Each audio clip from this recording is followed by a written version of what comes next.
नमस्कार दोस्तों, स्वागत है आप सभी का गुरुजी 4.0 पर। तो दोस्तों, हमने आपके लिए करंट अफेयर्स और जनरल अवेयरनेस की एक वीडियो सीरीज शुरू की है। तो उसी कड़ी में ये आज का वीडियो है। और आज आपको पता है 8 सितंबर है, सोमवार है। तो आज के जो 10 सबसे महत्वपूर्ण सवाल हैं जनरल नॉलेज के, करंट अफेयर से जुड़े हुए, वो हम देखते हैं। तो चलिए शुरू करते हैं। पहला सवाल, सितंबर 2025 में किस देश ने अनुतिन चारनविराकुल इनको अपना नया प्रधानमंत्री नियुक्त किया है? तो इसका जो सही जवाब होगा वो होगा दोस्तों थाईलैंड। थाईलैंड में हाल ही में नए प्रधानमंत्री की नियुक्ति की गई है।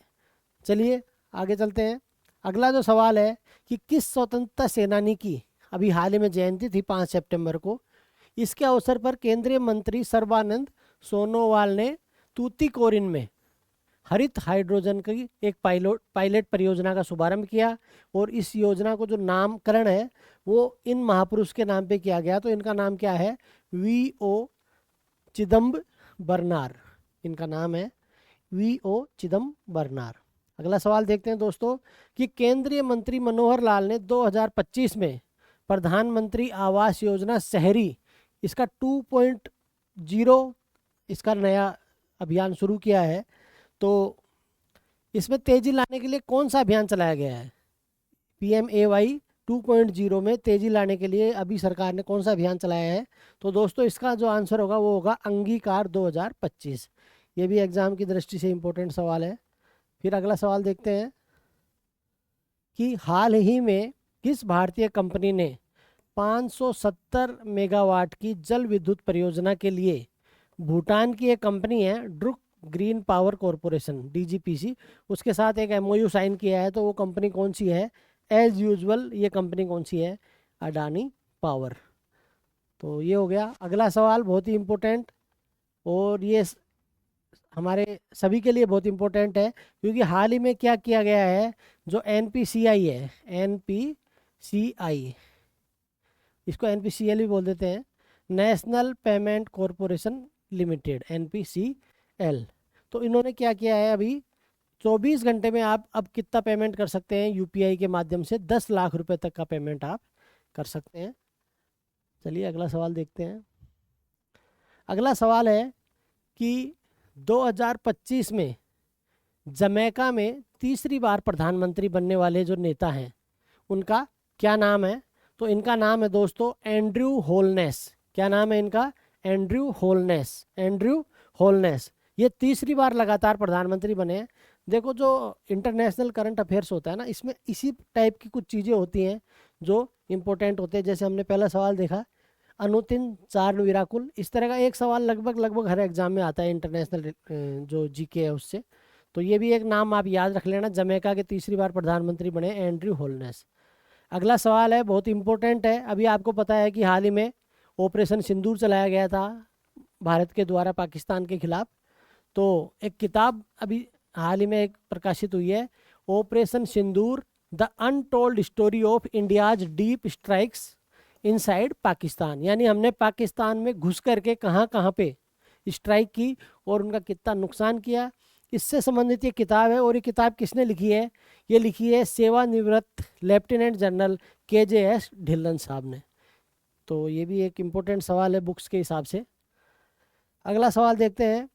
ये मैं आपको पिछले जो हमारा वीडियो था उसमें भी हमने इसके बारे में डिस्कशन किया था कि सितंबर 2025 में खान मंत्रालय के सचिव के रूप में किसने कार्यभार संभाला है। मैंने आपको अगर याद हो तो बताया भी था कि केवल इनके नाम की वजह से ये सवाल थोड़ा फेमस है, क्योंकि इनका जो नाम है वो मिलता जुलता है हमारे केंद्रीय मंत्री से। तो इनका नाम क्या है? श्री पीयूष गोयल। इन्होंने क्या किया है, अभी सचिव बने हैं ये किसके? खान मंत्रालय के। अगला सवाल है कि विश्व युवा स्क्रैबल चैंपियनशिप हुई है अभी हाल ही में 2025 में, जिसको जीतने वाले पहले भारतीय कौन है? तो इनका नाम आप देखो, इनका नाम कौन है? माधव गोपाल कामत। इनका नाम क्या है? माधव गोपाल कामत। ये स्पोर्ट्स करंट अफेयर्स की दृष्टि से इंपॉर्टेंट सवाल है, तो आप नाम याद रखना। पहले भारतीय है जिन्होंने ये जीती है स्क्रैबल चैंपियनशिप, और क्या नाम है इनका? माधव गोपाल कामत। अगला सवाल देखते हैं। करंट अफेयर्स का आज का आखिरी सवाल कि 2025 में यस बैंक के अंशकालिक कार्यकारी अध्यक्ष के रूप में किसको दोबारा से नियुक्त किया गया है? तो इसका सवाल होगा, आंसर होगा दोस्तों राणा गांधी। तो दोस्तों ये कुछ सवाल थे आपके करंट अफेयर्स से जुड़े हुए। अब हम कुछ सवालों पर चर्चा करेंगे जो कि आपके जर्नल अवेयरनेस से जुड़े, ये भी करंट से ही जुड़ी चीज़ें हैं, थोड़ा सा अपर लेवल की चीज़ें हैं, डायरेक्ट सवाल नहीं है, कुछ थोड़ा सा इनके अंदर आपको दिमाग लगाने की आवश्यकता है। तो चलिए शुरू करें दोस्तों। तो ये भी देखो आज ही के 8 सितंबर। तो पहला सवाल पढ़िए कि चुनिंदा श्रेणियों के लिए, अभी हमने इसके बारे में डिस्कस भी किया, यूपीआई की दैनिक सीमा बढ़ा करके कितनी कर दी गई है? अभी 10 लाख रुपए कर दी गई है। तो अभी आपको बताना है कि जो ये जो यूपीआई का जो स्ट्रक्चर होता है या आर्किटेक्चर होता है, इसमें भुगतान अनुरोध करते हैं और ये सही बैंक तक पहुँचे, इसलिए किसकी जिम्मेदारी होती है? आपने यूपीआई से पेमेंट किया किसी को, तो वो उसी व्यक्ति को पहुँचे जिसको आपने किया है, तो ये किसकी जिम्मेदारी होती है दोस्तों? तो ये दोस्तों जिम्मेदारी होती है एनपीसीआई स्विच की। ठीक है, एनपीसीएल स्विच होता है, ये एनपीसीएल स्विच उसकी जिम्मेदारी होती है। ठीक है, हमारे जो पेमेंट होता है उसमें अलग अलग घटक होते हैं, जैसे ए बैंक मतलब भेजने वाला बैंक हो गया, रिसीव करने वाला बैंक हो गया, बीच में गेटवे होता है और वहाँ पे कौन सा स्विच होता है? एनपीसीएल स्विच होता है। तो इसका क्या आंसर क्या आ जाएगा? सी। अगला सवाल देखते हैं कि स्टार्टअप इकोसिस्टम को बढ़ावा देने के लिए हाल ही में, ये भी हमने चर्चा की थी परसों, कि आईसीआई बैंक और डीपीआईआईटी के बीच में एक समझौता हुआ है। अब बात सवाल क्या पूछ रहा है कि 2016 में स्टार्टअप इंडिया जो पहल शुरू हुई थी वो किस मंत्रालय के द्वारा शुरू की गई थी?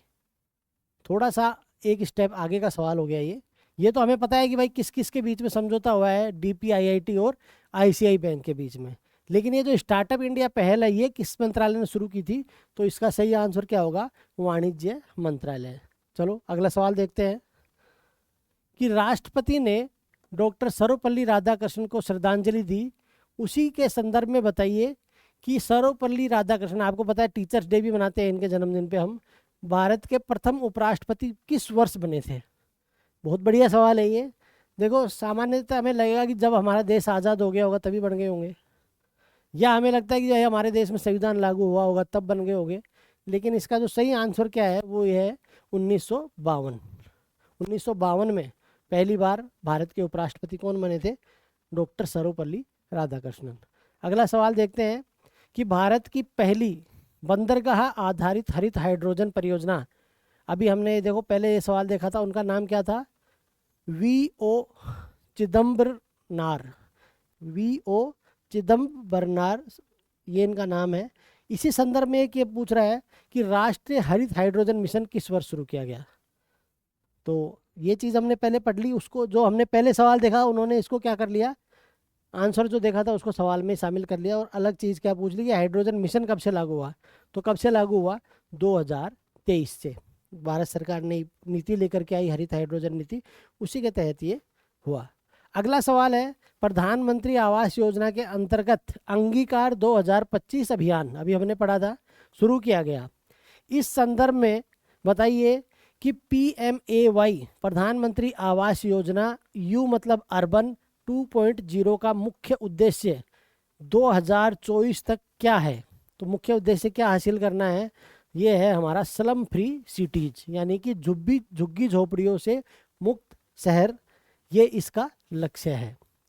अगला सवाल देख लेते हैं कि पहला प्रशिक्षण स्क्वाड्रन जिसमें INS तीर, INS शार्दुल और INS सारथी प्रशिक्षण तैनाती के लिए सेशेल्स पहुंचा है अभी हाल ही में, और वहाँ पे कौन सा पोर्ट है? Port Victoria. तो पोर्ट विक्टोरिया कहाँ पर है? सेशेल्स में। तो आपको पता है कि मेडागास्कर के पास में एक देश है, अफ्रीकी देश, तो उसके बारे में लिखा हुआ है कि इसके बारे में जो कथन लिखे हुए हैं सेशेल्स के बारे में, इनमें से कौन सा कथन सही है कौन सा गलत है? तो देखते हैं। पहला कथन है कि सेशेल्स पश्चिमी हिंद महासागर में स्थित ये 115 द्वीप है। यहाँ पे कितने द्वीप है? 115 द्वीपों का एक द्वीप समूह है। अपन देख लेंगे ये सही ऑप्शन है कि नहीं है, मेरे हिसाब से 115 आएगा यहाँ पे। दूसरा है कि यह भूमि क्षेत्रफल के हिसाब से अफ्रीका का तीसरा सबसे बड़ा शहर। नहीं, बड़ा बिल्कुल नहीं है, क्योंकि इसका क्षेत्रफल मात्र कितना है? 452 वर्ग किलोमीटर। इसका जो क्षेत्रफल है, टोटल क्षेत्रफल ही कितना है, 452 वर्ग किलोमीटर। तो तीसरा सबसे बड़ा देश तो हो ही नहीं सकता अफ्रीका का, तो ये क्या हो गया यहाँ पे, गलत हो गया। उसके बाद में देखो, ये आप इसको सही मानेंगे, एक्चुअली ये थोड़ा टाइपिंग मिस्टेक हुई है, यहाँ पे 115 आएगा। और अगला ऑप्शन देखते हैं अपन, कि माहे जो है सेशेल्स द्वीप समूह का सबसे बड़ा और सबसे विविध द्वीप है, ये भी बिल्कुल सही है। तो यानी अपना आंसर क्या हो गया, 1 और 3। आगे चलते हैं। अगला सवाल है, आव्रजन और विदेशी अधिनियम 2025 1 सितंबर 2025 को लागू हुआ। विभिन्न देशों में आवर्जन और सुरक्षा उपायों के संबंध में इसमें निम्न कथनों पर हमें क्या करना है, विचार करना है। इस तरह के सवाल यूपीएससी और आरएएस जैसे एग्जाम में आते हैं। तो चलिए, पहला क्या है कि संयुक्त राज्य अमेरिका ने आतंकी समूहों से जुड़े व्यक्तियों की पहचान और उनका वीज़ा रद्द करने के लिए एक एआई उपकरण का उपयोग किया है, जिसका नाम क्या है, कैच एंड रिवोक पहल है। तो ये सही है। दूसरा है कि ऑस्ट्रेलिया निर्वासन की व्यवहार्यता की परवाह किए बिना सभी राज्य विहीन व्यक्तियों को अनिश्चित काल तक हिरासत में रखने की अनुमति देता है। देखो, एक जनरल चीज़ होती है, कभी भी आपको जब बड़े बड़े स्टेटमेंट वाले सवाल आते हैं ना, तो जहाँ पे अगर कोई एक्सट्रीम बात हो रही हो, कि जैसे क्या बोल रहा है, सभी के सभी जो भी व्यक्ति है और अनिश्चित काल के लिए हिरासत में उनको रख सकता है, तो ये अव्यवहारिक बात लगती है। तो इस हिसाब से ये क्या हो गया, ये कथन जो है वो गलत हो गया। अगला है कि सऊदी अरब, बहरीन और कुवैत जैसे खाड़ी देशों ने सुरक्षा कारणों से प्रवासी श्रमिकों को निर्वासित किया है, और अक्सर अपील के सीमित रास्ते के साथ।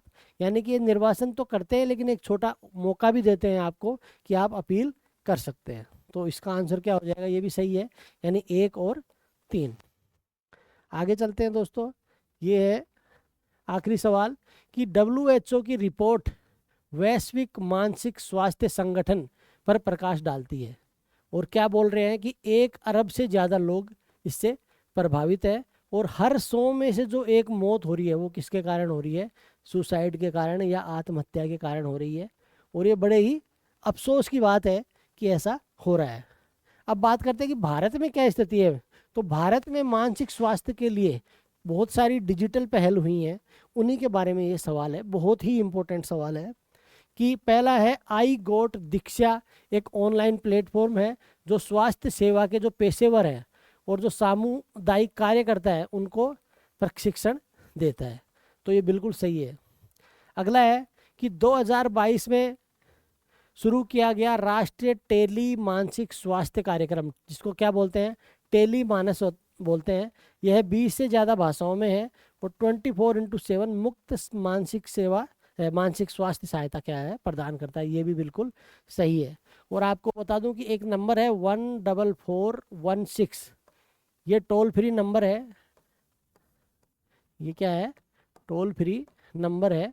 अगर आप मानसिक तनाव में हैं तो आप इस नंबर पे कॉल करके बात कर सकते हैं। और लास्ट ऑप्शन क्या है कि टेली मानस केवल निजी क्षेत्र के सहयोग से, नहीं नहीं बिल्कुल गलत है, ये तो भारत सरकार का है। सशुल्क, ये भी गलत है, यहाँ पे क्या है, ये फ्री परामर्श देते हैं।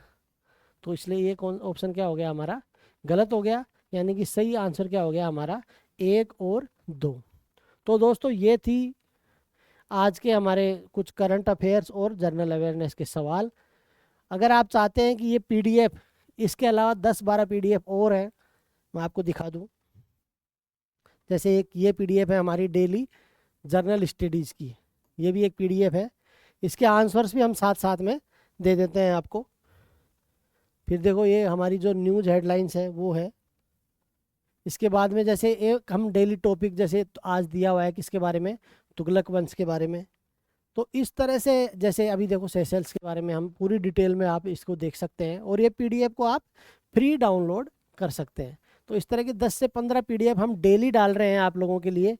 आपको क्या करना है, केवल एक हमारे चैनल को आप सब्सक्राइब कीजिए, और दूसरा आप हमारा टेलीग्राम चैनल है, उसका नाम है गुरुजी फॉर एग्ज़ाम।